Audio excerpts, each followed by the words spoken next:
Great. It's an honor and a pleasure to be here.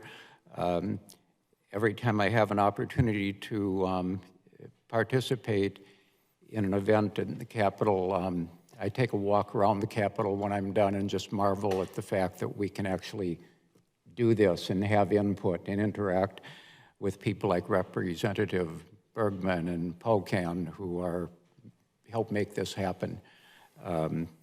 Dr. Volkal isn't here, but you've heard a lot of the research that is being done because Congress funded NIDA to do this research. It comes together. It's great to be the last one because part of my mantra is how do we get FDA in the game? You heard from Drs. McCurdy and Smith the diversity of products in the marketplace. And, well, what do you do about that? FDA is the best organization in the world, hands down, to figure out what should the standards be? What should the labeling be? Over-labeling is as bad as under-labeling. Should products say caution causes seizures? I'll bet FDA would conclude no. You don't put a label on just because something might do something. That's dangerous. Anyway, that being said, next, let me see, hopefully this will work. If it doesn't, I'm going to ask you folks to do it. Disclosures, I consult in this area. I've been working in addiction research since 1971 in neuropharmacology and working in drug regulation since that was part of my job in 1980 at NIDA, working with FDA and DEA. And I still work with FDA and DEA. And I respect what they do. And we don't always agree, but they're all trying to do what we're trying to do, get it right. Just in a couple of things that I'm going to mention, a little bit of the history that you've already heard. A lot of what, and a lot of the history that FDA ignored. When people ask me, how did FDA get it wrong? My answer is, well, they came to the table late, about 2011, 12, and they didn't consult with NIDA researchers, and they didn't consult with Southeast Asian researchers who had been studying it for decades. There's a lot of promising developments, and that includes findings now. The science base is incredible. And you just heard from some of the pioneers in science in this area in the United States, and they stand on other pioneers. Dr. Smith, it's amazing. She's become a pioneer in just a few years. She's a NOVA pioneer. And congressional encouragement of FDA is happening. And that's encouraging, because a lot of times FDA needs encouragement from the United States Congress to say, why don't you do this? Give us cover, et cetera. Let me go back with just a couple of things about some of the history. Well, guess what? In 1972, SmithKline and French allowed their scientists to publish the results of their exploration of mitragynine as a new pain drug. And you already heard a lot of what they found back in late 60s, 1970s. I think they were allowed to publish it because for whatever reason, maybe patent reasons, the company decided not to go forward. But you can see what their conclusions were. That in our search for a potent yet safe analgesic possessing a profile of qualities that are better, superior than existing agent, mitragynine looks like it's the real deal. It produces some pain effects, low respiratory depression, safe profile. It's not an opioid. Somehow FDA missed that when they said it's a deadly addictive narcotic like opioid. As a kind of an epilogue, how the world would have been different maybe in pain management if they had gone forward with it, but they didn't.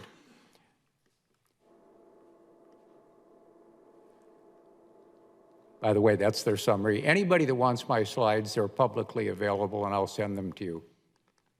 I tell you what, can you just click? I'll just say click because this is not reliable. as Congressman stated earlier, with FDA, we've got to work with FDA.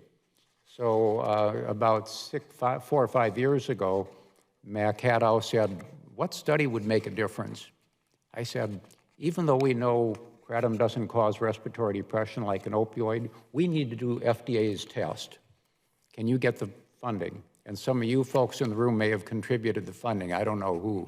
I said, the deal is we're going to show the data to FDA and NIDA before you see it, and we're going to publish it no matter what the results are. We did that. And the curve with the blue is flat as a pancake. That's respiratory effects under a huge range of doses. And the green is the oxycodone control, and that produced the Death Valley effects on respiration and deaths in some of the animals. Next slide, please. This was a historic study that both Chris and Ed already mentioned. You know, science, a lot of it is just by accident and fortuitous events. So Dr. Boyer has somebody coming saying, hey, what's going on with this guy? And Dr. Boyer calls Chris McCurdy. So here he had lead kratom researcher and a lead toxicologist, an opioid guy that really knows pain and opioids. And looking at this, and look at their conclusion.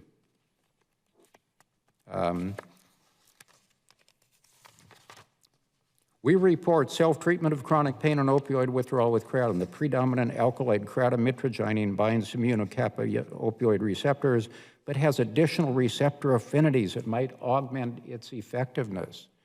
FDA got it wrong. It wasn't just a morphine opioid-like receptor. It's a diverse substance, and that probably accounts for a lot of the benefits. It's not a powerful analgesic. It does have analgesic effects, but it does a lot of other things that are important. Science, I love. Next slide, please. 2018, the FDA was stopped in its tracks by science.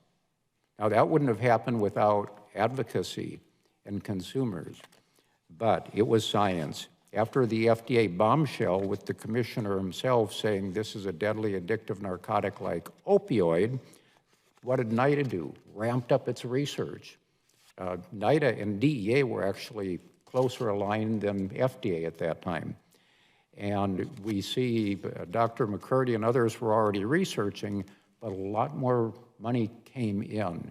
And I would say that is a success story in funding NIH and giving researchers that are creative and dedicated, like Dr. McCurdy and others, who then run with it and give us what we need for regulation. A lot we don't know, but anybody that says we don't know enough to start regulating doesn't know anything about regulation. There's plenty for FDA to start. Whether you're regulating water, food, drugs, you start with what you got and you start regulating, and regulations evolve as you learn more. We got a lot of information. Scientist's letter to White House. We wondered, would anybody read that? And that made the case that if you ban kratom, people are going to die because people's lives depend on it in some cases. Secretary Jor turned to his chief of staff and says, FDA is probably right, but these seem to be credible scientists. Let's look at it. What did he do? After their investigation, they found the same things. They investigated independently. And actually later, Dr. Jor, in a tweet to Dr. Gottlieb, said, FDA's recommendation was rejected because of embarrassingly poor evidence and data and a failure to consider overall public health. If kratom's fueling the opioid epidemic, prove it. He knew it wasn't. Then in June, NIDA and College on Problems of Drug Dependence all agreed this is an important area in public health and science. In that single meeting, Dr. McCurdy had really a historic symposium in kratom because he brought together a lot of the lead researchers. 5 FDA people were there. I know because they were sitting right behind me. Dr. Smith gave and she was a baby at the time, we were 13 years old. She was giving one of the hot topics presentations which are very well attended on people with heroin addiction using kratom to stay off. NIDA brought in the Malaysian experts and had an international kratom panel. Here's the people who are saying, hey, kratom is an instrumental substance. And all of these sessions were attended by FDA, NIDA, and DEA. That was a very important point in stopping FDA's progress. Now I'm going to bring next slide, a little pain to the audience. You've heard a lot about pain. 2 weeks ago, I believe the first in history kratom presentation at the annual Pain Week convention occurred. And Dr. Raffa and myself co-chaired it. And when the audience was there, we had one of the larger audiences.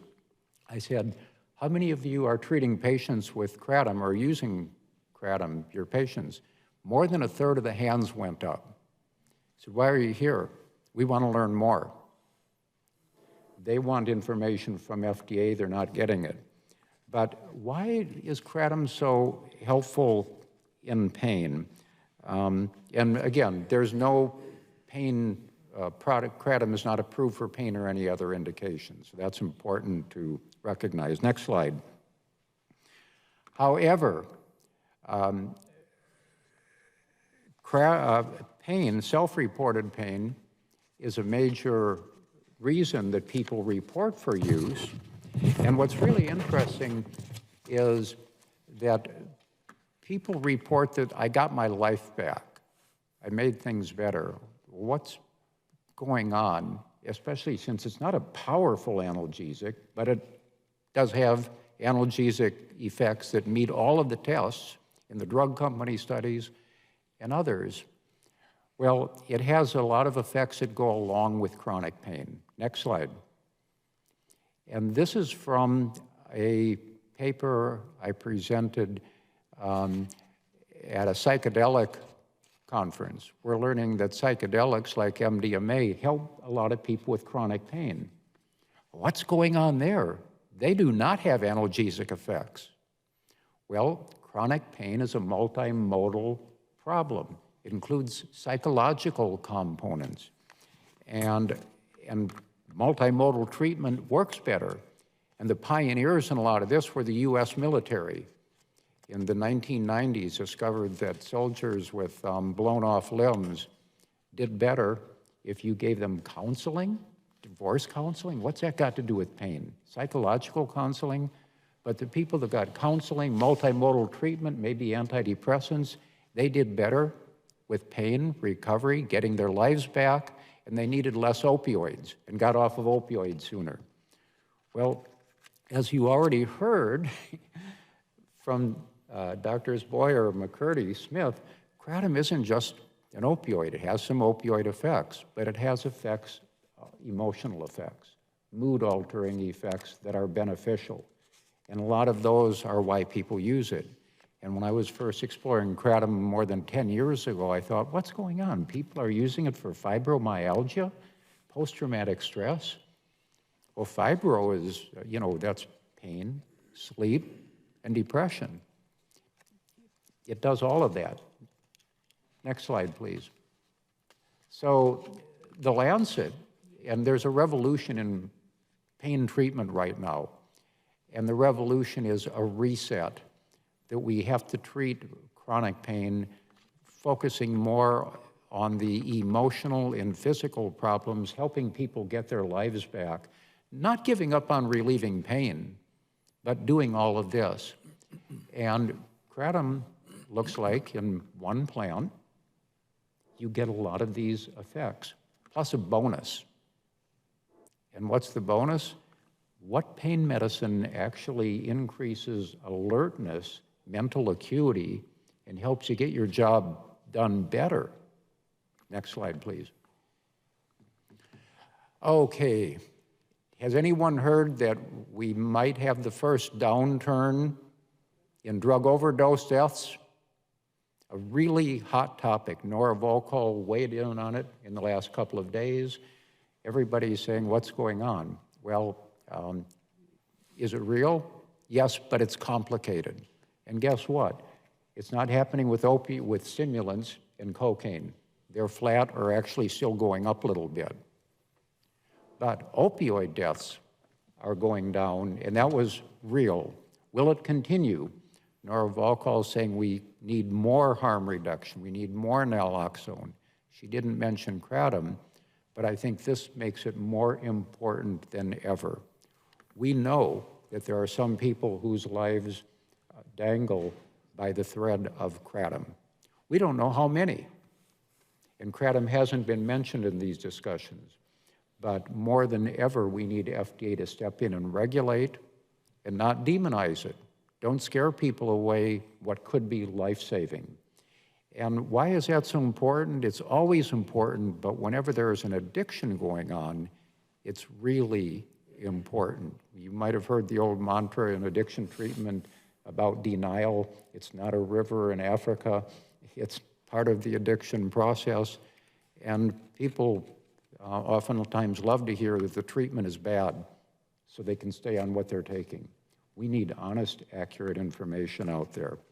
And kratom, we think, is part of that solution. How big of a part? FDA, we have to get you at the table helping. And next slide, please. I showed this slide. Some of you might have seen it. I presented at an FDA hearing in 2018 on new treatments for opioid dependence, because that's when FDA was saying, well, it's not approved, so people should stop using it. And I presented this slide, and I heard later that NIDA colleagues liked it, and some of the people at FDA did not like it. I said, you don't take the life preserver away from somebody struggling in the ocean because it's not Coast Guard approved. Okay, last slide. Sustaining and accelerating, second last, the decline of overdose deaths. How many of you recognize that guy before you saw it? Mac Haddow worked for him. I was assigned to work from him in 1981 and basically until he died. He was a harm reduction guy. Dr. Koop understands that much of public health is harm reduction. Clean needles, less harmful substances. About nicotine, if you got to be hooked on nicotine, be hooked on a product that's less likely to kill you. This is very much what public health is about. But we need, and kratom also has the potential to help with alcohol and stimulant use disorders. That's part of NIDA's interest in it. But what do we need to do that might need more congressional support? Ensure that kratom remains accessible nationally. Kratom Consumer Protection Act. More states, and ideally we need it federally. Everybody should be protected, not just some people. FDA and others decry kratom for not going through FDA or having a new dietary ingredient notification. But FDA is denying all of those. And guess what? That process, if they do it, they learn a lot, because then for that product, they have to decide what are the standards, what are the relative ratios of substances that Dr. McCurdy told you are evolving, what is an acceptable kratom product. And then the industry knows what they can market, and they can make sure the legitimate players, we meet that profile. And if you don't meet that profile, you're not going to be on the market. Industry can't do that. You need FDA to do that. So there are a lot of things that we need Congress maybe to nudge, and I say encourage FDA, which you know better than any way, Representative, that letters, hearings, meetings. And recently, Representative Bergman and Korea, who had the bipartisan psychedelic caucus, issued a request for information to help FDA move forward more quickly on psychedelic medicines development. And they did that after the disastrous hearing with MDMA in June. I think that will get approved, but it's going to take longer, and they're helping move the process along. So last slide, conclusions and pleas, and I think most of this has been covered. But first, with support of research to NIH, this is an amazing success story. In just the last 10 years, the research publications have skyrocketed. I mean, when I watch Chris present, I mean, what we know now, remember 5 years ago he said, well, major constituent of kratom is 7-hydroxy. Well, now we know, no, it's a metabolite. It's actually in very low levels, and if it's high levels, it's probably been spiked. And we know a heck of a lot more. Although the overdose epidemic might be subsiding, we hope it'll continue. We need kratom in the game and legitimized, not demonized. Don't demonize what can be helping. NIDA has walked that path very carefully. It says kratom is not approved as safe and effective, but a lot of people are using it. Nowhere do they say don't use it. And DEA, that's part of the reason DEA opposed NIDA and walked away from trying to schedule it. Thank goodness for Dr. Jor for stepping in. Kratom's an underemployed health asset. How do we leverage it more? Balanced FDA oversight can protect and guide those for whom kratom is their lifeline, and provide standards for industry. Legitimate industry in just about anywhere wants to know what the rules are and what should the label be. FDA can do that better than anyone. Also, I would love to see what's happening in the psychedelic area from Congress, which is the Department of Defense and Veterans Administration have gotten in the game. And DOD in the last budget defense authorization bill said DOD shall start testing active duty people with post-traumatic stress with psychedelics. That will help move the ball forward. We need DOD and Veterans Administration at the table with kratom.